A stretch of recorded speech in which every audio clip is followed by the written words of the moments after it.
Stove on பண்ணி ஒரு fan வச்சுருக்கேன். ஃபேனில் மல்லி, ஜீரகம், கடுகு, வெந்தயம் இதை நம்ம ட்ரை ரோஸ்ட் பண்ணி எடுத்துக்கிறலாம்.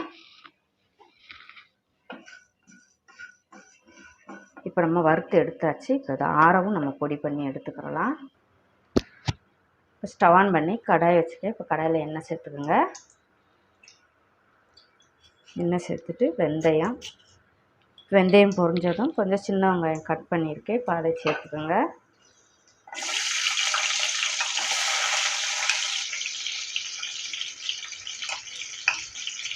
பச்சை மிளகாய், கொஞ்சம் கருவேப்பிலை இப்போ வதக்கி விட்டுக்குங்க. நல்லா தக்காளி வெங்காயம் வதங்கினதுமே நம்ம தக்காளியும் சேர்த்துக்கலாம். தக்காளியும் சேர்த்து நல்லா வதக்கி எடுத்துக்கோங்க. தக்காளி வெங்காயம் வதங்கிருச்சு. இப்போ இதில் நான் கத்திரிக்காய் கட் பண்ணி வச்சுருக்கேன். இப்போ அதையும் சேர்த்துக்குங்க. சேர்த்துட்டு இப்போ கத்திரிக்காய்க்கு தேவையான உப்பு சேர்த்து நல்லா வதக்கி எடுத்துக்கோங்க. இப்போ இதில் காரத்துக்கு மிளகாத்தூள் சேர்த்துக்குங்க. மிளகாத்தூளும் மஞ்சள் தூளும் நான் சேர்த்துருக்கேன். இப்போ நம்ம வறுத்து பிடிச்ச மசாலாவையும் சேர்த்துக்கலாம். இதை நம்ம வதக்கி விட்டுக்கலாம் லைட்டாக.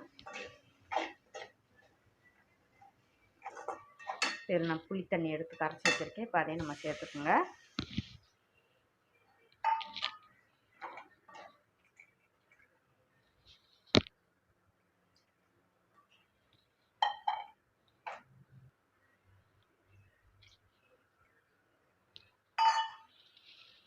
கொஞ்சம் உப்பு சேர்த்துக்கலாம். சேர்த்துட்டு இப்போ கலந்து விட்டுருங்க. கலந்து விட்டுட்டு இப்போ ஒரு 5 நிமிஷம் நம்ம ஹை ஃப்ளேமில் மூடி போட்டு கொதிக்க விட்டுக்கலாம்.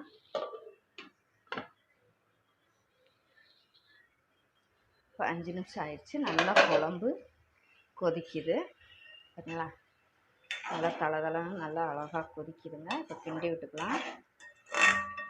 அருமையாக இருக்குங்க அந்த குழம்பு. இப்போ ஒரு 5 நிமிஷம் நம்ம சிம்மில் போட்டுக்கலாம். ஒரு 5 நிமிஷம் ஆயிடுச்சு. அருமையான கத்திரிக்காய் புளிக்குழம்பு ரெடி ஆயிடுச்சுங்க. கொஞ்சமாக இதில் கருவேப்பிலை தூவிக்கலாம் இறக்க போகும்போது. அருமையாக இருக்குங்க. சாத்து கூட ஒயிட் ரைஸ் கூட பசங்க சாப்பிட்றதுக்கு டேஸ்ட்டு அட்டகாசமாக இருக்குங்க. ட்ரை பண்ணி பாருங்கள். இந்த வீடியோ பிடிச்சிருந்தா டேஸ்டி குக்கை சப்ஸ்கிரைப் பண்ணுங்கள், லைக் பண்ணுங்கள், கமெண்ட் பண்ணுங்கள். மற்றவங்களும் பார்க்கணும் விருப்பப்பட்டால் ஷேர் பண்ணி விடுங்க. மறக்காமல் டேஸ்டி குக்கை சப்ஸ்கிரைப் பண்ணிக்கோங்க. தேங்க்யூ.